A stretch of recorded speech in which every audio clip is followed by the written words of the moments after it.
agak panjang nanti mungkin kita sebelah petang kurangkan pada 15 minit. Ya. Ini yang telah dihantar kepada senarai yang telah dihantar kepada Tan Sri Speaker, dan kemungkinan ada senarai-senarai atau nama pembahas atau yang berhormat yang belum menghantar nama dan juga berminat untuk berbahas. Sila Yang Mohd Pandan. Terima kasih Datuk Seri Yang Yang di-Pertua. Mohd Pandan orangnya baik, bahasa pun jaga baik-baik. Terima kasih. 2 saat dah habis tu? Ya. Assalamualaikum warahmatullahi wabarakatuh dan salam sejahtera Datuk Seri Yang di-Pertua. Ini adalah tahun kedua kita membahaskan belanjawan yang dibiayai oleh GST dan diikuti dengan pelbagai potongan-potongan peruntukan. Sebab itu saya rasa tidak lagi perlu dibincang dan dibahaskan sama ada GST ini baik atau buruk kepada rakyat. Kerana saya yakin di sebelah sana pun tidak ada ahli-ahli daripada kerajaan yang berani menidakkan bahawa GST ini adalah satu beban kepada rakyat. GST ini adalah sebab kenapa kenaikan kos sara hidup dan harga barang yang terpaksa ditanggung oleh rakyat sejak 2-3 tahun kebelakangan ini. Cuma Datuk Seri Yang di-Pertua, saya ingin menyentuh sedikit mengenai alasan-alasan yang kini diberikan oleh menteri mengenai kenapa perlu diadakan GST.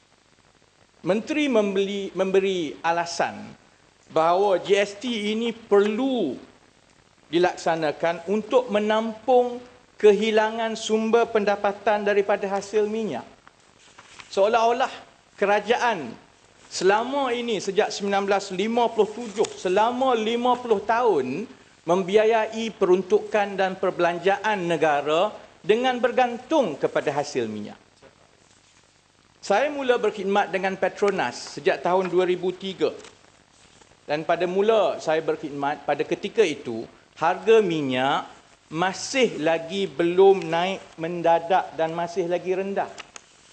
Harga minyak sebenarnya, yang saya ingin ingatkan kepada ahli Dewan yang mulia, harga minyak mentah mula naik mendadak sekitar tahun 2004. Sebab itu kalau kita lihat kepada perangkaan daripada kerajaan sendiri, hasil kerajaan daripada sumber minyak, dan yang ini saya ambil secara konservatif dengan mengambil kira hanya cukai petroleum, dividen dan juga royalty kepada kerajaan. Saya tidak ambil kira cukai syarikat. Saya tidak ambil kira duty ekspor. Saya tidak ambil kira cukai jualan. Saya hanya ambil kira 3 saluran pendapatan sahaja. Hasil sumber minyak kepada kerajaan persekutuan pada 2004 ialah 16 bilion. Kemudian pada 2005 dia naik kepada 23 bilion daripada 3 sumber yang saya sebut tadi.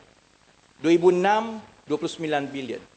Dia mula-mula betul-betul naik mencanak ialah pada tahun 2008. Kemudian yang betul-betul menikmati durian runtuh daripada hasil minyak yang naik ini ialah Yang Amat Berhormat Pekan. Apabila beliau menjadi Perdana Menteri dalam tahun 2009, hasil minyak daripada cukai petroleum, dividen dan royalty telah mencecah 62 bilion setahun. Kemudian 54 bilion. Kemudian 67 bilion. Kemudian 62 bilion. Kemudian tahun lepas 40 bilion dan tahun 2016 dianggarkan 29 bilion. Saya nak ingatkan, 2015 kita mula laksanakan GST, 40 bilion hasil daripada sumber minyak.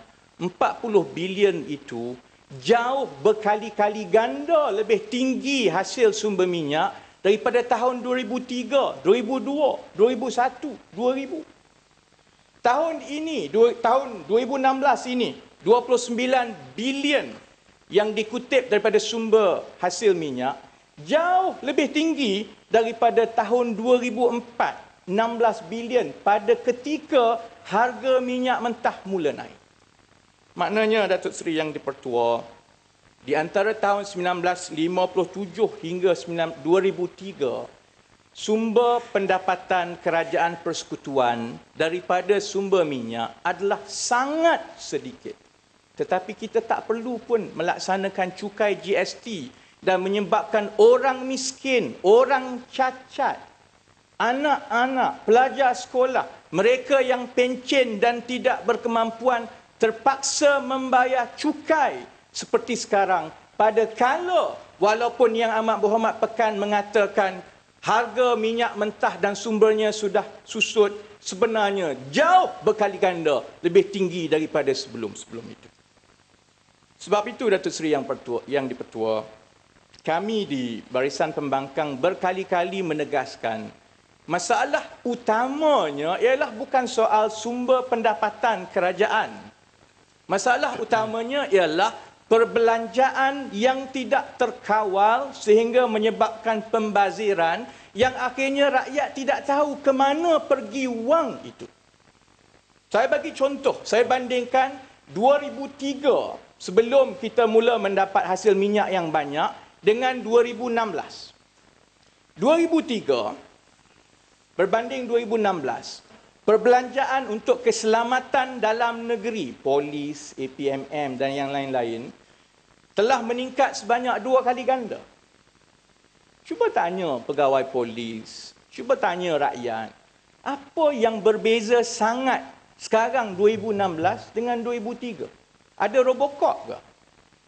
Adakah kita rasa keadaannya cukup baik berbeza kerana kerajaan telah membelanjakan 2 kali ganda daripada 2003 ke sekarang 2016. Yang paling saya terkesan ialah pendidikan. 2003, 19 bilion kerajaan belanja. 2016, 52 bilion. 3 kali ganda naik. 2 kali ganda. 19 ke 52, hampir 2 kali ganda. Mana pergi wang ini? Dan yang paling penting yang perlu diperhatikan. Taiping nak tanya, Taiping? Ya, Taiping. Terima kasih Yang Berhormat. Saya cuma nak tanya kepada Yang Berhormat Pandan. Mengikut jawapan yang saya perolehi dari Menteri, hasil minyak daripada Petronas telah dibayar kepada Kerajaan Barisan Nasional sebanyak 774 bilion ringgit. Saya pun mahu tahu di mana duit sudah pergi. Dan adakah Pandan setuju supaya Akta Pembangunan Petroleum tahun 1974, Seksyen 4 dipindah kerana kini akta yang ada hanya memberikan kuasa khas kepada satu orang saja untuk tahu di mana duit minyak kita, iaitu Perdana Menteri. Ini adalah salah dan bercanggah dengan prinsip ketelusan. Setuju Yang Berhormat Pandan, akta ini dipindah dengan segera supaya duit minyak betul-betul digunakan untuk menjaga kepentingan negara dan rakyat. Terima kasih. Terima kasih Yang Berhormat Taiping, saya setuju dan saya akan ulas sedikit mengenai jumlah wang itu di akhir ucapan saya selepas ini. Baik. Yang saya nak tumpu sedikit lagi ialah dari segi lain-lain perbelanjaan. Dia dalam mana perincian dia akan ada satu yang dia bubuh semua kat dalam tu. Lain-lain perbelanjaan 2003 21 bilion, 2016 telah naik 70 bilion. Apa yang banyak sangat lain-lain perbelanjaan ini? Ahli Dewan semua tahu, lain-lain perbelanjaan ini ialah belanja menguruskan hutang, faedah yang kita bayar, wang yang kita terpaksa peruntukkan kerana kerajaan dalam keadaan mendapat durian runtuh daripada hasil minyak yang banyak, dia tambah lagi hutang yang menyebabkan wang minyak itu akhirnya terpaksa digunakan untuk membayar hutang yang tinggi. Sebab itu Datuk Seri Yang Dipertua, saya nak ulang sekali lagi, soalnya bukan soal tidak cukup sumber pendapatan, soalnya adalah perbelanjaan yang tidak terkawal. Dan kita boleh lihat dari 2003, semasa Tun Dr. Mahathir meninggalkan kerajaan, perbelanjaan mengurus kerajaan hanya 75 bilion ringgit. Semasa Yang Amat Berhormat Pekan sekarang enggan meninggalkan kerajaan walaupun disuruh, dia akan berbelanja 215 bilion ringgit untuk menguruskan kerajaan tahun 2017. Saya nak ulang dan tanya sekali lagi, apa yang berbeza? Adakah kita ada universiti-universiti yang baru? Sedangkan kali terakhir kerajaan ini membina universiti awam ialah lebih 10 tahun yang lepas. Dan untuk 5 tahun akan datang tidak ada universiti awam yang dirancang. Mana pergi perbelanjaan 3 kali ganda meningkat? Mana pergi hospital? Hospital masih terkebelakang. Pergi mana-mana, wakil rakyat akan tanya bila nak ada hospital baru di kawasan saya. Sedangkan perbelanjaan naik 2 kali ganda. Mana pergi wang yang sepatutnya digunakan untuk bekalan air di Sabah dan Sarawak? Yang kita hanya tengok hanyalah wang di bawah katil. Paipnya tak ada. Mana pergi wang dalam keadaan segala-galanya dipotong, Datuk Seri Yang di-Pertua. Sebab itu, soal ketirisan dan pembaziran ini perlulah diambil kira dengan mendalam. Dan saya dengan beberapa rakan di National Oversight and Whistleblowers, Datuk Seri Yang di-Pertua, telah membina satu model matematik untuk kita menganggarkan sebenarnya berapa ketirisan perbelanjaan kerajaan setiap tahun menggunakan data-data dan penemuan audit oleh ketua audit negara. Dan model matematik kami yang telah disemak oleh akademik secara jelas meletakkan bagi tahun 2014 pembaziran kerajaan bukan rasuah, ini pembaziran. Yang patut beli RM10 dia beli RM20. Yang patut kutip duit dia tak kutip duit. Pembaziran diletakkan pada kadar 15.2%. Sebab itu kita perlu terus prihatin dengan segala jenis perbelanjaan oleh pimpinan kerajaan, walaupun saudara, sahabat-sahabat daripada seberang sana bosan mendengarnya. Sebab itu saya tak pernah jemu bercakap tentang jet. Kerana jet yang digunakan oleh Yang Amat Berhormat Pekan dan isteri Yang Amat Berhormat Pekan menelan belanja yang besar. Saya persoalkan 5 bulan yang lepas, semasa pilihan raya kecil Kuala Kangsar, kenapa kerajaan membelanjakan wang untuk menyewa satu jet peribadi khusus yang kebanyakannya digunakan oleh isteri Yang Amat Berhormat Pekan. Saya tanya lagi dalam Dewan ini, tetapi Yang Berhormat Menteri yang terlibat tak mahu jawab. Jadi hari ini saya nak tanya sekali lagi dalam Dewan, Datuk Seri Yang di-Pertua, kenapa anak tiri kepada Yang Amat Berhormat Pekan berada di atas kapal terbang yang dibiayai oleh kerajaan dalam lawatan Yang Amat Berhormat Pekan ke China sekarang ini, semalam. Saya pasti rakyat Malaysia di luar semua ada paparan skrin daripada laporan RTM.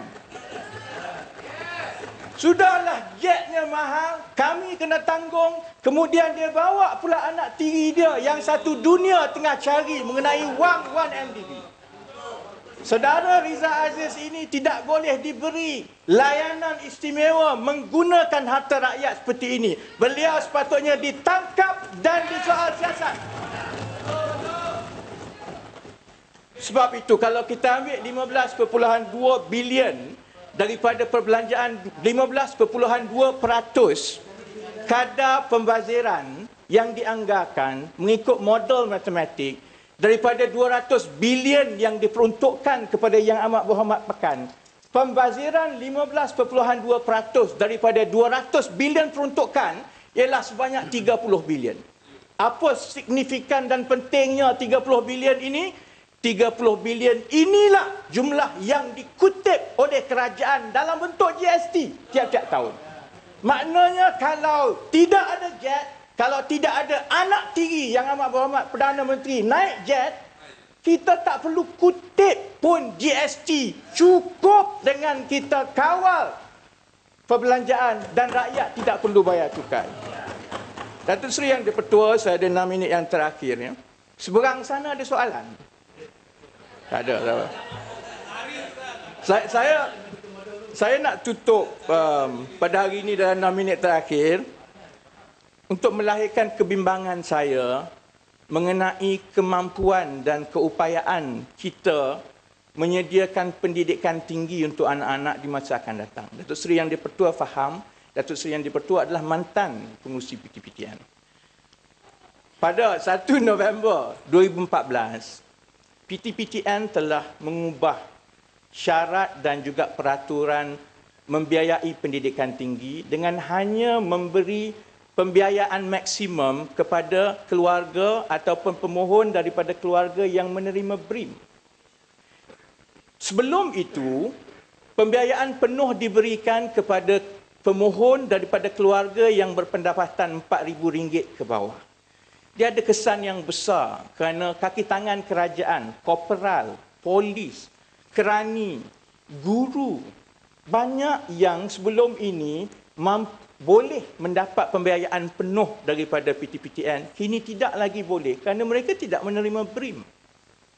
Sebab itu, pemotongan pembiayaan itu ada kesan yang besar dan sementara saya faham kita perlu kaji aliran tunai PTPTN, kita juga perlu ambil tahu bahawa kalau kerajaan mementingkan pendidikan tinggi, sudah tentu kita boleh bagi keutamaan kepada PTPTN supaya tidak ada pemotongan peruntukan kepada anak-anak daripada keluarga yang mahu melanjutkan pelajaran. Yang ini yang saya nak kembali dan kaitkan kepada soalan yang diajukan oleh Yang Berhormat Taiping mengenai jumlah wang yang telah diambil daripada Petronas. Saya kira daripada tahun 2004 hingga 2016, iaitu tahun-tahun yang mana harga minyak mentah naik mendadak dan sumber pendapatan kerajaan juga naik mendadak. Daripada tahun 2004 hingga 2016, kerajaan persekutuan telah mengambil daripada Petronas sebanyak sekurang-kurangnya 595 bilion ringgit dalam tempoh 12 tahun. 12 tahun 595 bilion ringgit. Saya nak bagi satu gambaran kepada ahli dewan dan juga kepada rakyat dan juga memberi gambaran kepada soalan yang diajukan oleh Yang Berhormat Taiping tadi. Katakanlah negara kita ini mempunyai disiplin pentadbiran kewangan seperti mana negara Norway. Kita sama-sama dapat minyak temu pada lebih kurang tahun yang sama. Beza dia, Norway tak belanja. Norway ambil wang hasil itu letak dalam satu tabung dan tabung itu disimpan dan dijaga dan hanya boleh digunakan, tak boleh sentuh pokok, hanya boleh gunakan hasil daripada pelaburan bagi tujuan pendidikan. Dalam tempoh 12 tahun, daripada 2004 hingga 2016, dengan 595 bilion ringgit wang Petronas yang telah diambil oleh Yang Amat Berhormat Pekan sebahagian besarnya. Kalau wang ini diletakkan di dalam satu tabung pendidikan rakyat, tidak disentuh langsung. Dan setiap tahun diberikan pulangan 5%, iaitu pulangan serendah-rendahnya. Setiap tahun, rakyat Malaysia akan mendapat 30 bilion ringgit. 30 bilion, Datuk Seri Yang di-Pertua, tanpa perlu kita buat apa.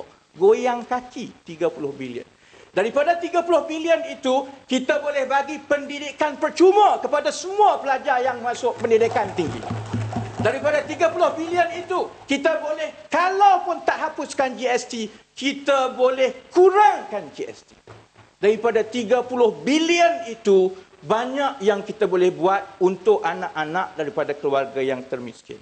Sebab itu, 2 minit terakhir, saya nak ulangi pendirian saya bahawa belanjawan ini, seperti juga belanjawan tahun lepas, sejak bermulanya GST, adalah satu belanjawan yang menindas rakyat. Belanjawan ini, kalau sebelum-sebelum ini, orang menunggu belanjawan untuk menunggu berita baik. Sekarang, orang tutup telinga tidak mahu mendengar belanjawan kerana mereka tahu belanjawan itu bermakna akan ada yang dipotong, akan ada yang naik, yang tak boleh nak dipotong, walaupun nak dipotong, hanyalah Yang Amat Berhormat Pekan saja. Sebab itu, saya nak sudahkan, saya yakin ada sahabat-sahabat di seberang sana yang faham dan mengerti dengan apa yang saya sebut. Sahabat-sahabat di seberang sana juga ada suara hati. Dan walaupun orang selalu kata membuang masa dan membazir Datuk Seri Yang di-Pertua, saya membebel di dalam dewan ini. Kita ada Yang Berhormat Tambun yang saya angkat tabik spring kerana sanggup turun daripada jawatan yang penting dan menjadi suara dan tidak perlu pun melangkah ke seberang ini, tetapi duduk di seberang sana menjadi suara yang menegur kerana akhirnya setiap daripada kita terpaksa menjawab kepada setiap satu tindakan yang kita buat, baik sebagai wakil rakyat ataupun pimpinan kerajaan. Akan tiba masanya kita kena jawab.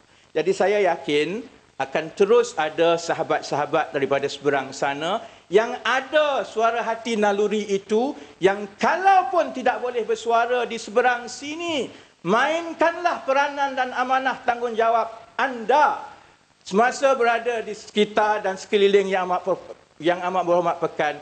Nasihatlah kerana rakyat di luar berada dalam keadaan yang sengsara. Dengan itu saya ajak yang berhormat daripada Barisan Nasional untuk menolak belanjawan kali ini apabila diundi. Terima kasih Datuk Seri Yang di-Pertua. Assalamualaikum.